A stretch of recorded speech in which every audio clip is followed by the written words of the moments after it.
Hi నమస్తే. నేను మీ journalist రెహమాన్ని.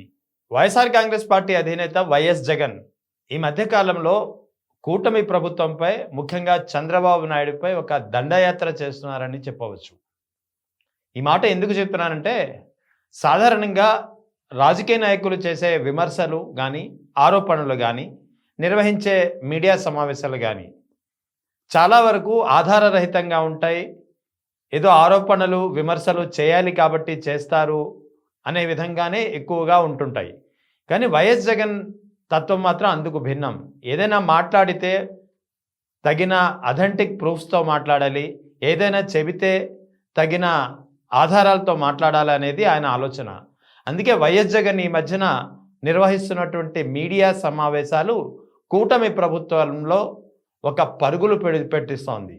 ముఖ్యంగా కూటమి ప్రభుత్వ నేతల గుండెల్లో రాయి పడే పరిస్థితిని తీసుకొస్తోంది. ఎందుకంటే వైఎస్ జగన్ మీడియా కాన్ఫరెన్స్ నిర్వహిస్తున్నారు అంటేనే కూటమి ప్రభుత్వ నేతలకు ఒక విధమైన అలజడి మొదలవుతోంది.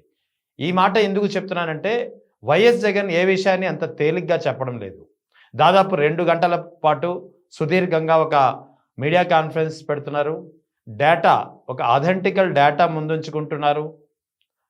లెక్కలు ముందుంచుకుంటున్నారు. ఈ లెక్కలు, అథెంటిక్ డేటా తోటి తగిన ఆధారాలతో సహా కూటమి ప్రభుత్వ నిర్వాకంపై, కూటమి ప్రభుత్వ విధానాలపై, కూటమి ప్రభుత్వం అనుసరిస్తున్నటువంటి ప్రభుత్వ వ్యతిరేక విధానాలని ఎండగట్టే ప్రయత్నం చేస్తున్నారు. దాదాపు 2 గంటల పాటు సుదీర్ఘంగా నిర్వహించే ఈ మీడియా సమావేశంలో వైఎస్ జగన్ వేస్తున్నటువంటి ఒక్కొక్క ప్రశ్నకు కూటమి ప్రభుత్వ నేతల నుంచి కానీ, కూటమి ప్రభుత్వ ఎమ్మెల్యేల నుంచి కానీ ఎటువంటి ఆన్సర్ దొరకడం లేదు. సో ముఖ్యంగా తాజాగా ఇవాళ కూడా మీడియా కాన్ఫరెన్స్ నిర్వహించి ముఖ్యంగా 3-4 ప్రధానమైనటువంటి అంశాలని సంధించారు. ఇందులో ఒకటి ల్యాండ్ టైటిలింగ్ యాక్ట్ చాలా కీలకమైంది.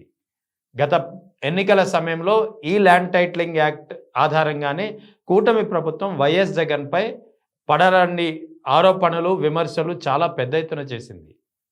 ఆ తర్వాత ఇటీవల పిన్నెల్లి, గురజాల ప్రాంతాల్లో జరుగుతున్నటువంటి హత్యాకాండాల గురించి వివరించారు. అదే సమయంలో ఇటీవల క్రెడిట్ చోరీ, ఏదైతే చంద్రబాబు నాయుడు ప్రతిదీ తన క్రెడిట్ వేసుకునే ప్రయత్నంలో భాగంగా మలుచుకుంటున్నారో దీనిపై పెద్ద ఎత్తున ఎండగట్టే ప్రయత్నం చేశారు. అది కూడా అథెంటిక్ డేటాతోటి.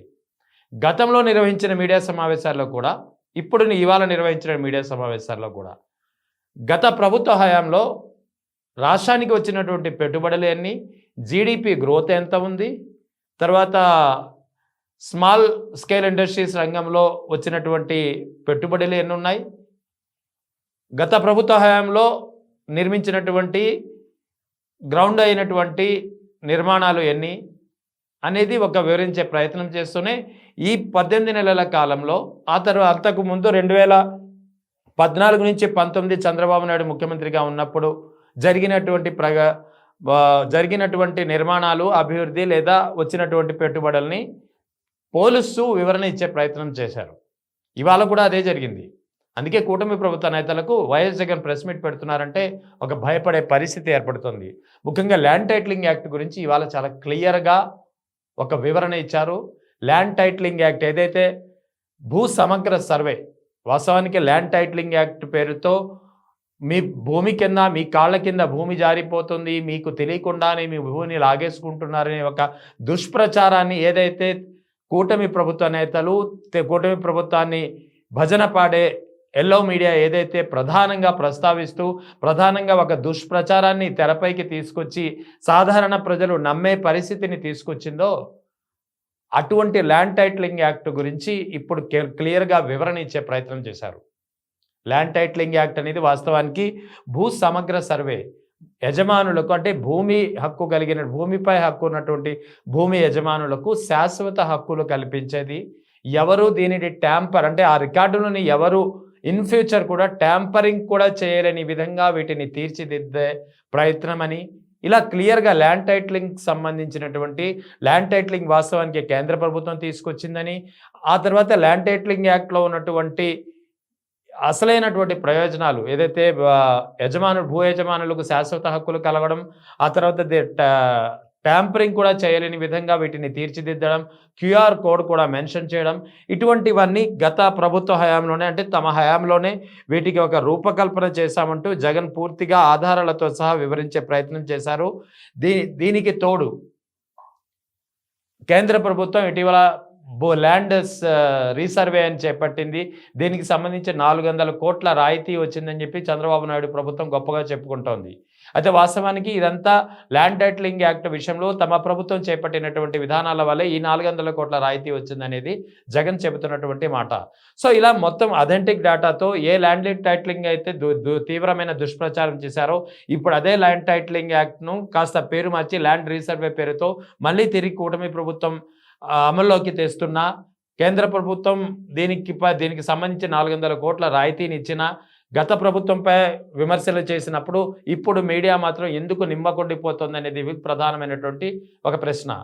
సో ఇలా మొత్తం వివరాలన్నింటినీ లెక్కలతో సహా గణాంకాలతో సహా డేటాతో సహా వివరించే ప్రయత్నం చేశారు. అనేక విషయాల్లో చంద్రబాబు నాయుడు యూటర్న్ తీసుకుంటున్నారు, ప్రజల్ని మభ్యపెట్టే ప్రయత్నం చేస్తున్నారు. పీపీపీ విధానంలో అదే జరిగింది.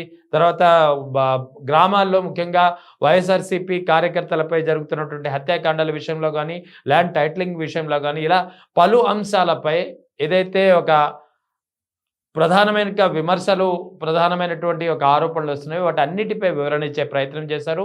ముఖ్యంగా ఓవరాల్గా వైఎస్ జగన్ ప్రెస్ మీట్ అనేది నిజంగా కూటమి ప్రభుత్వ నేతలకు ఒక పెద్ద షాక్గా మారుతుంది. ఎందుకంటే కూటమి ప్రభుత్వ నేతలు దీన్ని ఆన్సర్ చేయలేకపోతున్నారు.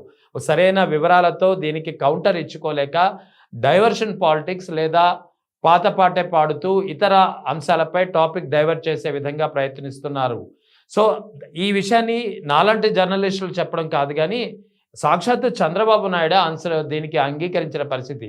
మీరు జగన్ చేస్తున్నటువంటి ప్రెస్ మీట్లకు కానీ జగన్ చేస్తున్నటువంటి ప్రశ్నలు కానీ మీరు ఎందుకు కౌంటర్ ఇవ్వలేకపోతున్నారు, మీరు ఎవరు దీనికి సరిగ్గా ఆన్సర్ చేయలేకపోతున్నారంటూ ఆయన మంత్రులకు మంత్రులకు ఎమ్మెల్యేలకు ఇటీవల క్లాస్ కూడా పీకిన పరిస్థితి. అంటే కూటమి ప్రభుత్వ నేతల్లో జగన్ ప్రెస్ మీట్ అంటే ఒక విధమైన భయం ఏర్పడింది. సరిగ్గా ఆన్సర్ చేయలేకపోతున్నారు. ఎందుకంటే వైఎస్ జగన్ అథెంటికల్ డేటాతో ఇక్కడ మాట్లాడుతున్న పరిస్థితి మన కళ్ళ ముందు కనిపిస్తోంది. అదే సమయంలో అటు చంద్రబాబు నాయుడు కూడా దీనికి ధీటుగా ఆన్సర్ చేయలేకపోతున్నారు. అదే సమయంలో దీన్ని డైవర్షన్ పాలిటిక్స్గా అంటే జగన్ ఇచ్చినటువంటి ఆధారాలతో సహా ఇచ్చినటువంటి వివరణకు ఆన్సర్ చేయకుండా డైవర్షన్ పాలిటిక్స్ చేస్తూ అంశాన్ని పక్కదారి మళ్లించే ప్రయత్నంగా చూస్తున్నారు తప్ప మరొకటి కాదు.